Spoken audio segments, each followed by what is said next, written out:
Hello students, आज की video lecture का टॉपिक है computer languages and its types. जैसे दो इंसानों को अगर आपस में बातचीत करनी है तो उनको कोई ना कोई लैंग्वेज आनी चाहिए, तभी वो आपस में कम्युनिकेशन कर सकते हैं। ठीक उसी प्रकार अगर हमें कंप्यूटर से कम्युनिकेशन करना है, मतलब कंप्यूटर को कोई इंस्ट्रक्शन देना है कि आपको ये काम करना है, तो उसके लिए जिस लैंग्वेज की ज़रूरत पड़ती है उसको हम कंप्यूटर लैंग्वेज बोलते हैं। और कंप्यूटर लैंग्वेज के कुछ एग्जांपल हैं, जैसे जावा, सी, पाइथन एट्सेट्रा। और जिस लैंग्वेज में मनुष्य बात करते हैं उसको हम नेचुरल लैंग्वेज बोलते हैं, लेकिन अनफॉर्चुनेटली कंप्यूटर नेचुरल लैंग्वेज को नहीं समझता। तो हमें कंप्यूटर से बातचीत करने के लिए या हम कहीं इंस्ट्रक्शन देने के लिए जिस लैंग्वेज की ज़रूरत पड़ती है उसको हम कंप्यूटर लैंग्वेज बोलते हैं, या कहे हमें उसके लिए कंप्यूटर लैंग्वेज की ज़रूरत पड़ती है। और जिस लैंग्वेज में हम एक प्रोग्राम लिखते हैं कंप्यूटर में, उसी को हम कहें तो उसको ही हम कंप्यूटर लैंग्वेज बोलते हैं। प्रोग्राम का मतलब होता है कुछ सेट ऑफ इंस्ट्रक्शन, मतलब कंप्यूटर से जो काम कराना है वो, तो उस काम को हम कुछ इंस्ट्रक्शंस देते हैं और उन्हीं इंस्ट्रक्शंस को हम कहें सेट ऑफ इंस्ट्रक्शन को ही हम एक प्रोग्राम बोलते हैं। तो जिस लैंग्वेज में हम प्रोग्राम लिखते हैं उसको हम कंप्यूटर लैंग्वेज बोलते हैं।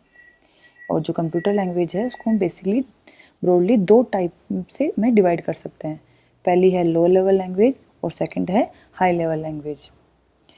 इस डायग्राम में देखें तो ये आपका हार्डवेयर है, मतलब हम कहें मशीन, जो कंप्यूटर की मशीन है वो। फिर आती है आपकी machine language, assembly language, high level language, और ये कुछ एग्जांपल है हाई लेवल लैंग्वेजेस के।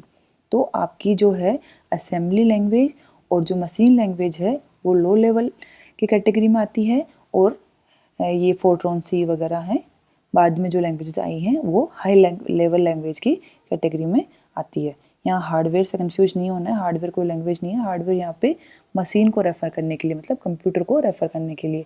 क्यों? क्योंकि जो इंस्ट्रक्शंस होते हैं उनको तो हार्डवेयर ही एग्जीक्यूट करता है, मतलब सीपीयू ही एग्जीक्यूट करता है। तो जो सीपीयू या हम कहें हार्डवेयर के पास में होती है, जिसको हार्डवेयर समझता है, वो आपकी लो लेवल लैंग्वेजेस होती हैं, और जो दूसरी लैंग्वेजेस हैं वो आपकी हाई लेवल लैंग्वेजेस कहलाती हैं। जो low level languages are referred to as low because they are very close to how different hardware elements of a computer actually communicate with each other। मतलब कंप्यूटर की जो internal hardware हैं वो आपस में कम्युनिकेट जिस लैंग्वेज में कर पाते हैं वो लो लेवल लैंग्वेज कहलाती है। और इसको लो इसलिए बोला है कि ये कंप्यूटर हार्डवेयर के नियर बाई होती है।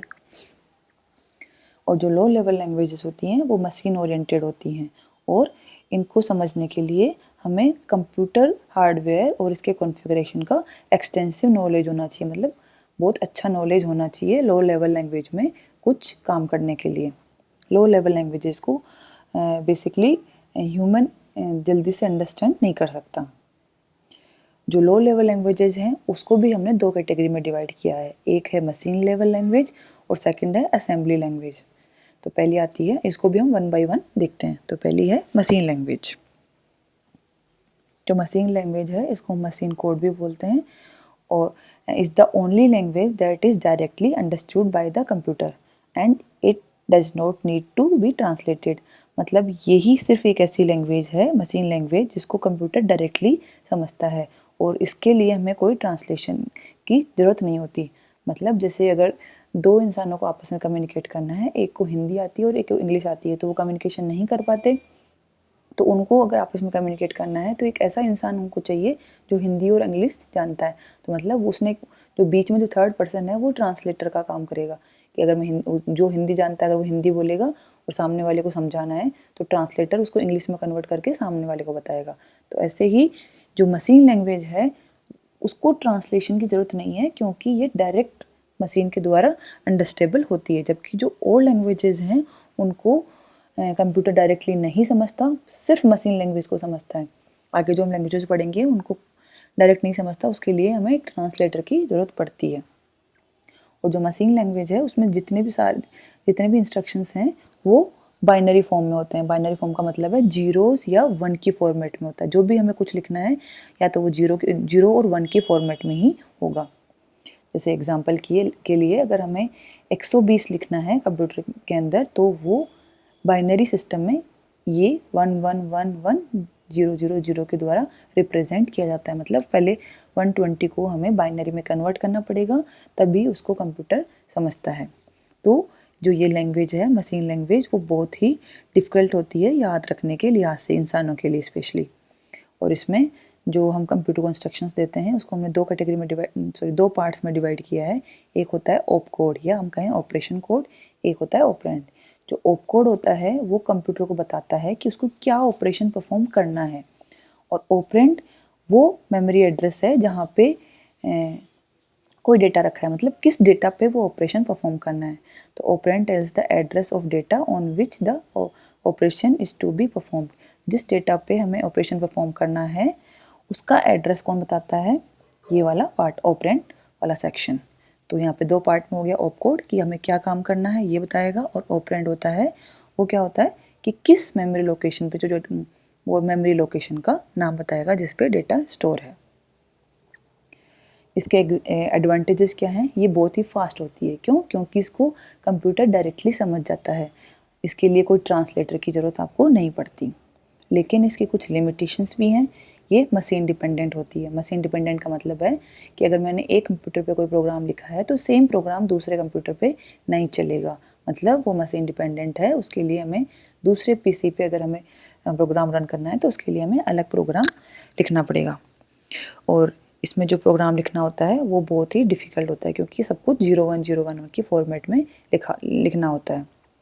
एरर प्रोन मतलब इसमें एरर होने के चांस बहुत ज़्यादा है। क्यों? क्योंकि सब कुछ 01 के फॉर्मेट में, अगर 1 की जगह 0, 0 की जगह अगर 1 हो गया तो उसकी मीनिंग ही चेंज हो जाती है। और इसको प्रोग्राम को मॉडिफाई करना भी मुश्किल होता है। मॉडिफाई करने में जितना टाइम लगेगा उससे अच्छा तो जो प्रोग्रामर है नया प्रोग्राम आसानी से लिख लेगा। तो इसमें मॉडिफाई करना भी बहुत टिपिकल होता है। फिर आती है आपकी असेंबली लैंग्वेज।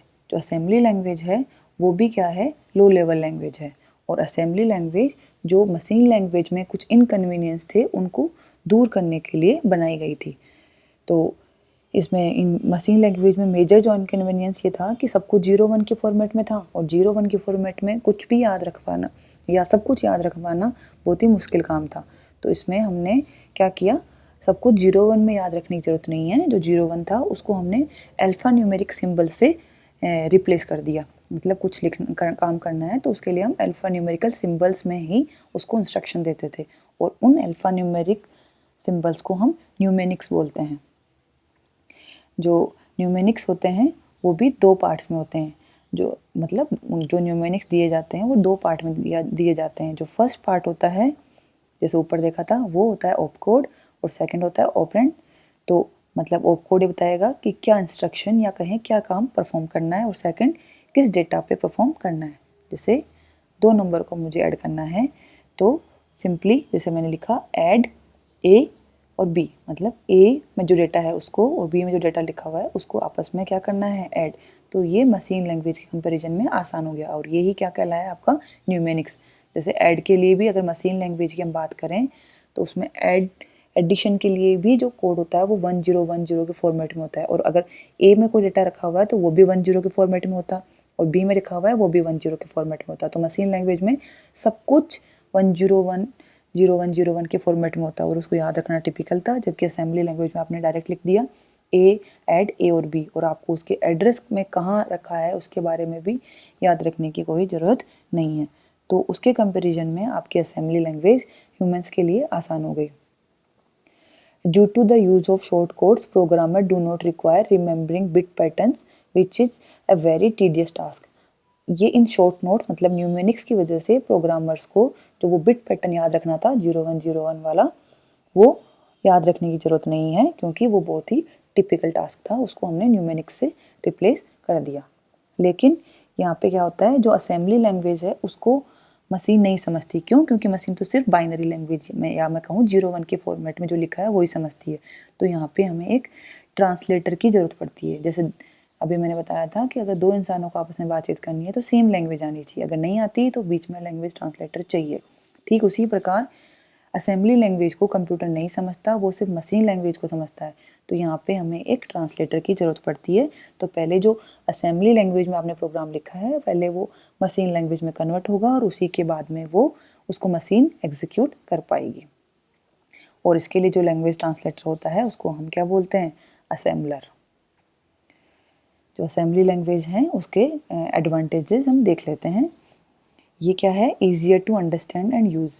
अब ऐसा नहीं है कि ये बहुत ईजी हो गई है, पर हम कंपेरेटिव स्टडी कर रहे हैं तो मशीन लैंग्वेज के कंपैरिजन में क्या हो गया, इसको यूज़ करना और अंडरस्टैंड करना आसान हो गया, और इसमें जो एरर्स आई उनको फाइंड आउट करना और करेक्ट करना भी आसान हो गया, क्योंकि वहाँ सब कुछ 0-1 के फॉर्मेट में लिखा हुआ था, तो वहाँ देखना कि कौन सी बिट गलत लिखी है उसको आइडेंटिफाई करना और उसको ठीक करना मुश्किल था, लेकिन यहाँ पे आसान है, क्योंकि न्यूमेरिक्स में आप आसानी से आइडेंटिफाई कर सकते हो कि आपने क्या गड़बड़ की है, और इसमें प्रोग्राम को आप मॉडिफाई भी कर सकते हो, और यहाँ पे आपको एड्रेस लिखने की, याद रखने की भी ज़रूरत नहीं है। और एफिशिएंसी ऑफ मशीन लैंग्वेज, मतलब ये एफिशिएंसी का मतलब है जिस पावर से मशीन लैंग्वेज आप कंप्यूटर एग्जीक्यूट कर पाता है, मतलब जिस आप कह सकते हो कि जो काम मशीन लैंग्वेज कर सकती है, जिस वो सेम काम हम असेंबली लैंग्वेज के थ्रू भी मशीन से करवा सकते हैं, तो एफिशिएंसी लगभग सेम होती है। और जो ये लैंग्वेज है useful for writing light weight applications, light weight जो एप्लीकेशंस होती है उनको बनाने के लिए हम इस लैंग्वेज को यूज़ में ले सकते हैं। जैसे code to control traffic light, जो ट्रैफिक लाइट को कंट्रोल करते हैं उसके लिए जो कोड लिखा जाता है वो हम इस लैंग्वेज में, असेंबली लैंग्वेज में लिख सकते हैं। इसके कुछ डिसएडवांटेजेस भी हैं कंपेयर करो मशीन लैंग्वेज से, तो ये भी क्या है, मशीन डिपेंडेंट है, मतलब अगर एक मशीन का कुछ कॉन्फ़िगरेशन है, अलग कॉन्फ़िगरेशन है, दूसरी मशीन का अलग कॉन्फ़िगरेशन है, तो अगर एक मशीन पे जो प्रोग्राम लिखा है वो दूसरी मशीन पे नहीं चलेगा, उसके लिए हमें अलग से प्रोग्राम लिखना पड़ेगा। तो मशीन लैंग्वेज भी मशीन डिपेंडेंट होती है और असेंबली लैंग्वेज भी मशीन डिपेंडेंट होती है, और ये मशीन लैंग्वेज के कंपैरिजन में स्लो होती है। क्यों? क्योंकि प्रोग्राम एग्जीक्यूशन के लिए पहले उसको ट्रांसलेट करना पड़ेगा और उसके बाद में ही उसको मशीन एग्जीक्यूट कर पाएगी, और इसके लिए भी हमें हार्डवेयर का नॉलेज होना चाहिए, लेकिन जितना मशीन लैंग्वेज को सीखने के लिए चाहिए एटलीस्ट उतना नहीं होता, और इसमें जो कोडिंग होती है वो भी लगभग मशीन लेवल की ही होती है। इसलिए इन दोनों लैंग्वेजेस को क्या बोलते हैं, हम लो लेवल लैंग्वेजेस बोलते हैं। दोनों का एक बार कंपैरिजन देख लेते हैं कि मशीन लैंग्वेज और असेंबली लैंग्वेज में क्या क्या कंपैरिजन है। जो मशीन लैंग्वेज है वो उसको सिर्फ कंप्यूटर ही समझ सकता है, जबकि असेंबली लैंग्वेज को इंसान भी समझ सकते हैं, लेकिन कंप्यूटर डायरेक्टली नहीं समझ सकता, समझने के लिए उसको ट्रांसलेट करना पड़ता है, उसके बाद उसको कंप्यूटर समझ जाता है। और मशीन लैंग्वेज में जो डेटा होता है उसको हम बाइनरी फॉर्मेट में ही लिखते हैं, मतलब 0-1-0-1 के सीक्वेंस में ही होता है, जबकि असेंबली लैंग्वेज में वो हम न्यूमेरिक्स के थ्रू रिप्रेजेंट करते हैं, जैसे मूव, ऐड, सब्ट्रैक्शन के लिए सब, एंड के लिए एंड, ये न्यूमेरिक्स से हम डेटा को, हमारा काम करना है उसको हम रिप्रेजेंट करते हैं। जो मशीन लैंग्वेज होती है वो इंसानों को समझने के हिसाब से बहुत ही टफ लैंग्वेज होती है, जबकि असेंबली लैंग्वेज को इंसान आसानी से समझ सकते हैं। कंपेयर करें तो मशीन लैंग्वेज के लिए इतनी भी आसान नहीं है, पर अगर मशीन लैंग्वेज से कंपेयर करें तो ये उसके कंपैरिजन में आसानी से समझ में आ जाती है। जो मशीन लैंग्वेज है उसमें एरर्स को फाइंड आउट करना और उसमें उनको ठीक करना बहुत ही मुश्किल काम होता है, जबकि असेंबली लैंग्वेज में एरर्स को फाइंड आउट करना और ठीक करना मशीन लैंग्वेज के कंपैरिजन में आसान होता है। तो ये बेसिक है लो लेवल लैंग्वेजेस के बारे में। तो आज के लेक्चर में इतना ही। नेक्स्ट लेक्चर में हम हाई लेवल लैंग्वेजेस के बारे में देखेंगे।